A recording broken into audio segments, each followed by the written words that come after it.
വിവാദ പരാമർശത്തിൽ യൂട്യൂബർ രൺവീർ അലഹബാദിയെ രൂക്ഷമായി വിമർശിക്കുന്നു സുപ്രീം കോടതി. രൺവീറിന്റെ പരാമർശങ്ങൾ വൈകൃതവും ദുഷിച്ചതുമെന്ന് സുപ്രീം കോടതി പറഞ്ഞു. അതേസമയം രൺവീറിന്റെ അറസ്റ്റ് കോടതി തടഞ്ഞു.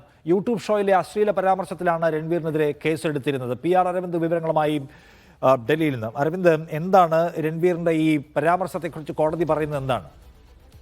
അതൊരു യൂട്യൂബ് ഷോയിലെ അശ്ലീല പരാമർശത്തിലാണ് രൺവീർ അലഹബാദിക്കെതിരെ മുംബൈ, ഗുവാഹട്ടി, ജയ്പൂർ പോലീസ് കേസെടുത്തത്. ഇതിന്റെ നടപടികളുമായി പോലീസ് മുന്നോട്ട് പോവുകയും ഇതിൽ അറസ്റ്റ് തടയണമെന്ന് ആവശ്യപ്പെട്ടാണ് രൺവീർ സുപ്രീം കോടതിയിൽ എത്തുകയും ചെയ്തത്. അറസ്റ്റ് സുപ്രീം കോടതി ഇപ്പോൾ താൽക്കാലികമായി തടഞ്ഞിട്ടുണ്ട്. പക്ഷേ കടുത്ത വിമർശനമാണ് സുപ്രീം കോടതി യൂട്യൂബർക്കെതിരെ ഉയർത്തിയത്. എന്ത് തരം പരാമർശമാണ് നടത്തിയതെന്ന് കോടതി ചോദ്യം ഉയർത്തി.